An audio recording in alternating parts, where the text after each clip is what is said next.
Once you have successfully navigated to the Reset Password feature, you will then be prompted to enter in your email. Clicking on the Reset Password button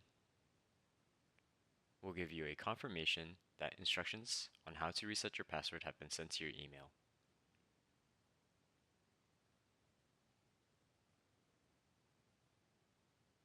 Within the email, you will be provided a link, and upon clicking the link, you will then be able to enter in your new password.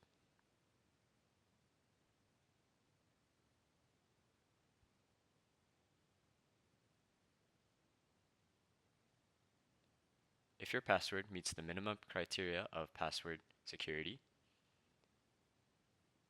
and if you click the Verify button, your password will now be successfully reset.